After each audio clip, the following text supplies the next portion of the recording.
Our first PMP Hall of Fame inductees of the evening are Orlando Alonso Sr. and Orlando Alonso Jr., whom we know and love as Lonnie. The Alonso story is truly an embodiment of the American dream, and the Alonso's devotion to the pest control industry is the gold standard to which every PMP should strive to attain. Here's a brief look at their inspiring story.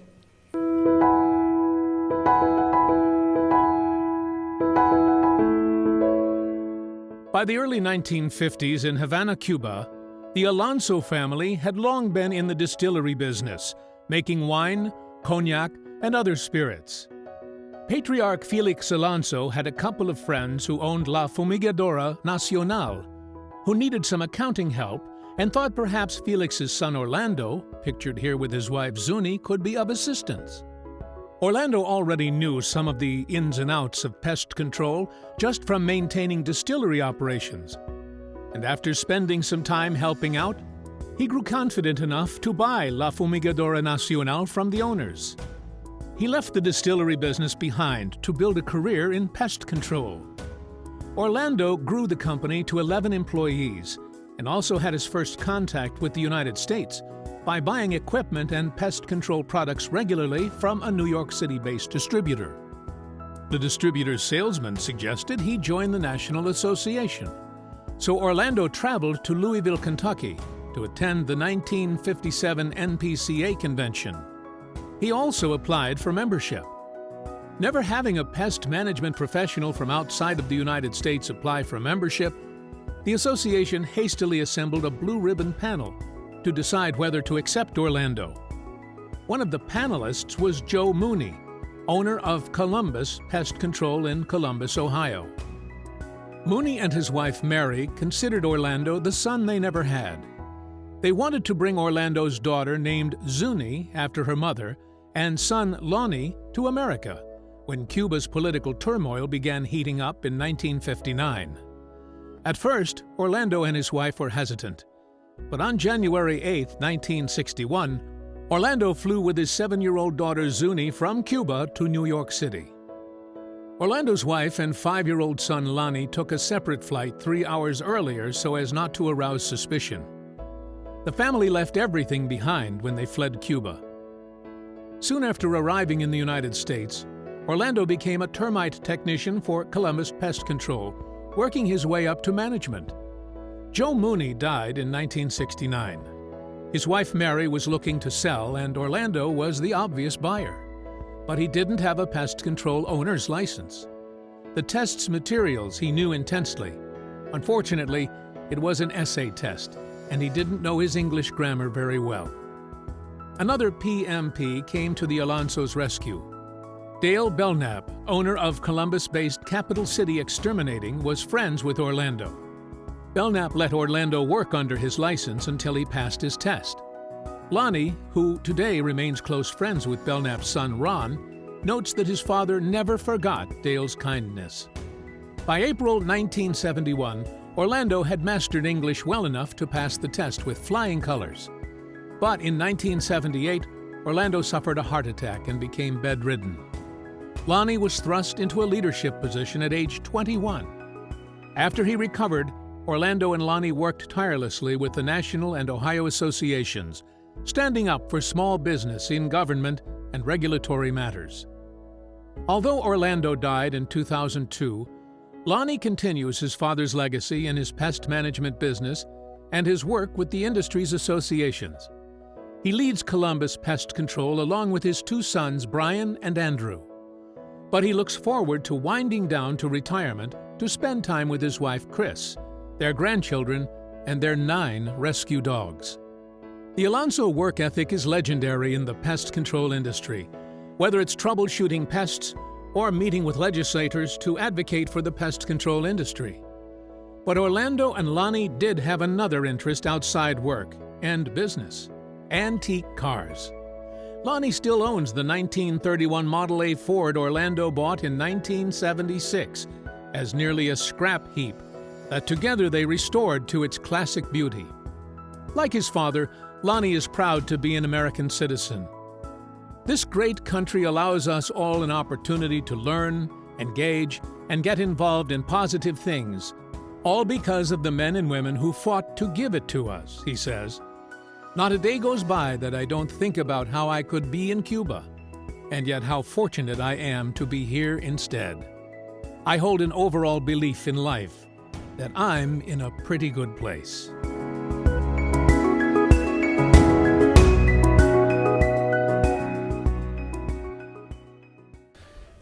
Wow. Thank you very much.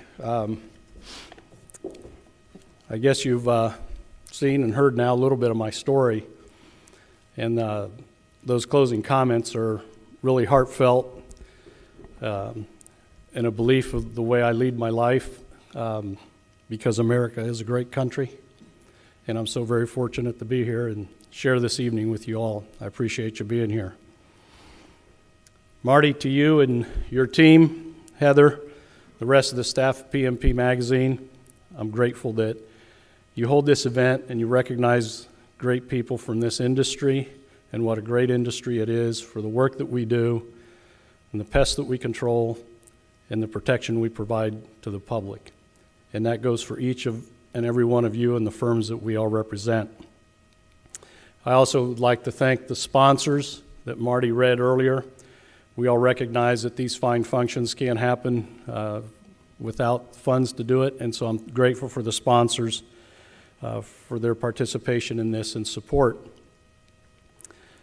Certainly, as you heard earlier, that there's 97 other great men and women that have been recognized, and I'm truly humbled to be 98th and to be recognized along with my father. And I'll tell you a little bit more as I go, but believe you me, I've had the easy road. My mother and father paved the difficult road. I'd like to recognize and congratulate our other awardees that are being represented tonight, Dr. Denny Miller, Judy Black, I'm not sure where Judy is, Judy, David. Talked to David earlier on the street and was reminiscing with him about all the industry meetings and the fumigation seminars that he's put on, and just as Dr. Gary Bennett said, you've been a stalwart and you've provided great training, and I was a great recipient of your training. I appreciate that, so congratulations to you all. And certainly without, I don't even know what words to use, to tell you that I'm up here to receive an award along with my father is about the epitome of greatness for me, because there's nobody in this world that I think more of than my father and my mother. As I'm sure you all do of yours, but Mom and Dad took a risk, and that risk was to bring us to freedom, that freedom was more valuable than anything else, and I live that every day. I'm thankful to the nominating committee or the nominating persons, whoever they might be. I can tell you that as a kid growing up, I had ideas that I'd like to be like Joe Willie Namath. Who didn't? I thought the world of Willie Mays, and once I was more into this industry and I saw and heard of these fine functions like this and the men and women that have preceded me in this award, never in my wildest dreams would I've ever thought that I would be mentioned or recognized here. And so I'm still totally surprised, humbled, and very thankful to be here with you all and to be recognized. So there's a lot of people. I don't know if I'm sure that most of you read probably in the handouts that are on the table and in the magazine itself that all of us being recognized tonight talked about mentors. And I'm sure every single one of you here recognizes that none of us have gotten where we are without a lot of people behind us.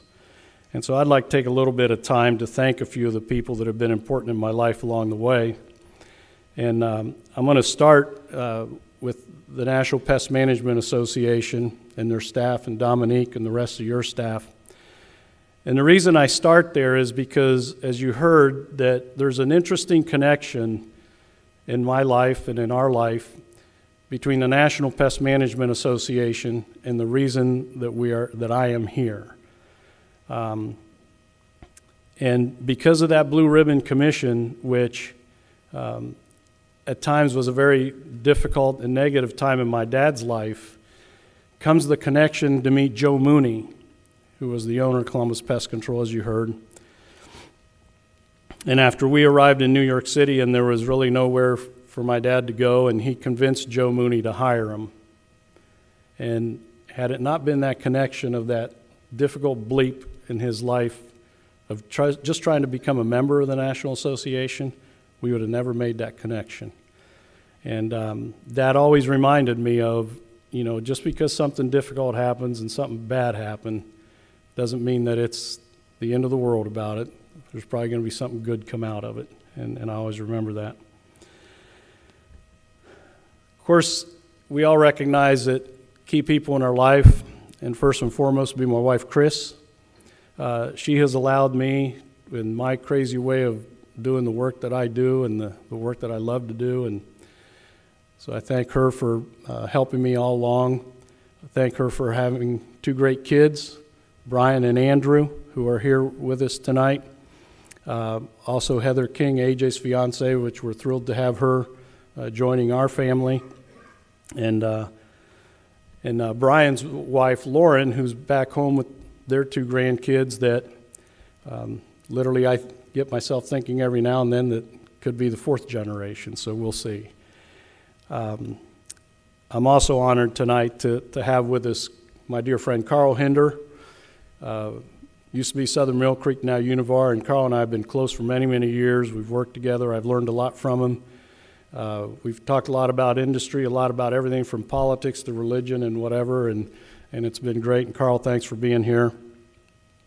Also, Paula and Steve Serta, my friends from Boston, and I've known them for a long time, and they've traveled clear across the country, and thanks, Paula and Steve, for being here. It means a lot to me to have you here.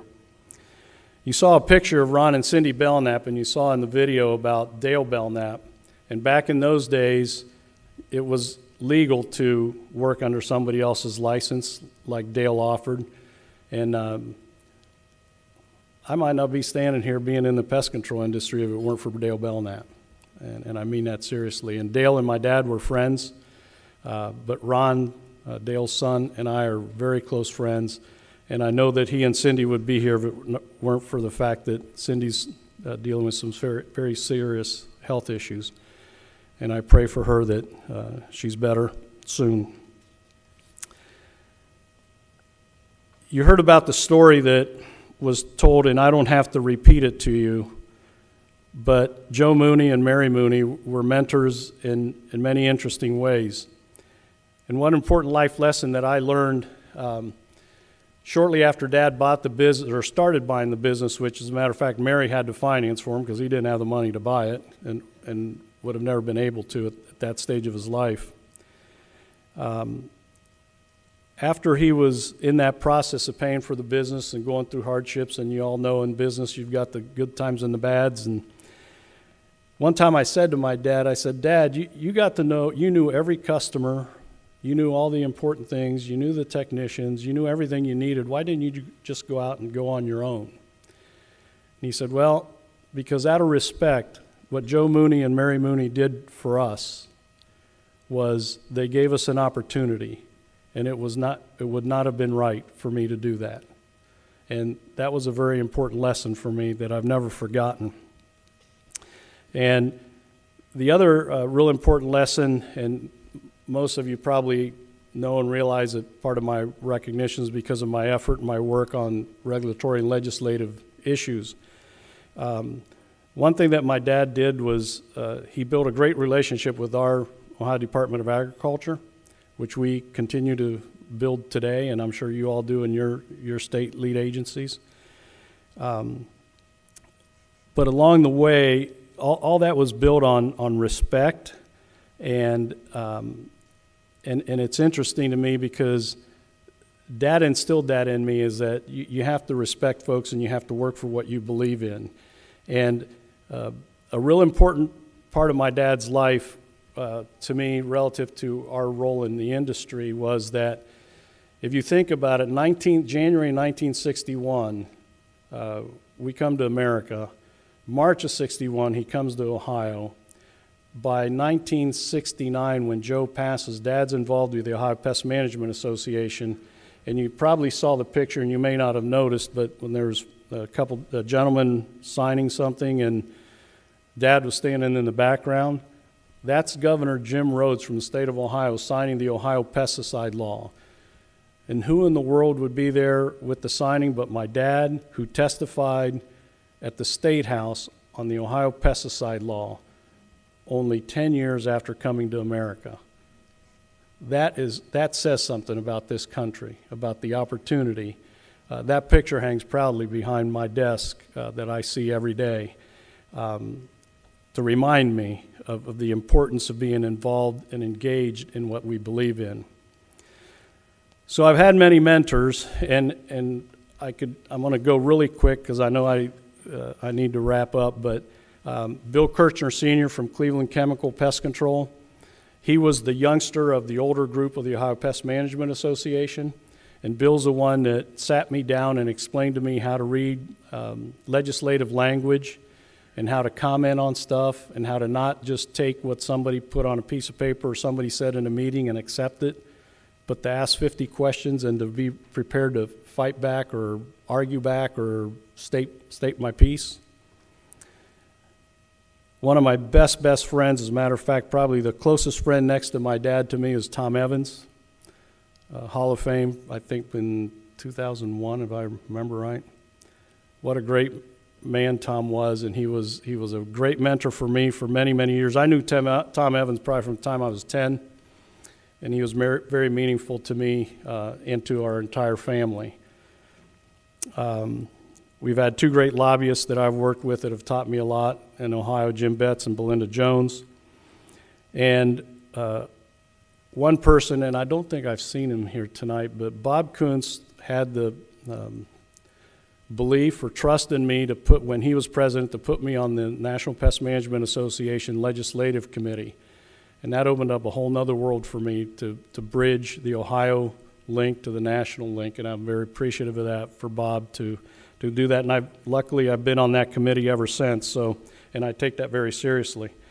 Certainly without doubt, I've had many people in the Ohio organization that I've been close to and have been mentors, and I believe Melinda is here, Melinda Howells. I can't really see, but Melinda's instrumental in the functions of our group and putting up with my reports, but I appreciate her and her role. Real quick, I'll just mention some other folks that have been very instrumental to me, many of them being past winners: Jerry Mix, Jim Steckel, and I know Scott's here somewhere, right here, Scott. Thank you, Scott. Dr. Gary Bennett, Norm Goldenberg, Dr. Mike Potter, Bob Rosenberg, Larry Treelevin, Billy Tesh, Dr. Austin Frischman. By the way, in my early days of the Ohio Pest Management Association, Ron Belknap and I got to travel around the state with Dr. Frischman, I don't know how many times, doing training. And boy, you talk about somebody got the best part of that deal, to spend that much time with Doc and ask questions and learn, and that was great. And also Lee Truman. And fast forwarding to today's day and age of things, and he's right in front of me, is Chris Gorecki. And I bring up Chris because he's been such an inspiration in the role that, Chris, that you have played in the leadership relative to legislative and regulatory matters with our industry. And I appreciate that because it's a very important task, and you've done a great job of it, and I thank you. So at any rate, what an incredible time. Hard for me to believe. My mother and father have been great for me. You heard the story. I'm sure she held me in her arms, and I'm sure she was scared to death when my mother was 26 years old and never knowing whether my dad and my sister were getting out of Cuba. I don't remember any of it. Like I told you earlier, I've had the easy road. It's special to know that we have such a country for opportunity, and I'm thankful to be here. And so my last thank you is to each and every one of you that have served in our military, and each and every one who have had a family member that served in the military. because it's those of you that make this freedom the freedom that we have. And so that's my final thank you to you for your service and your dedication. Thank you.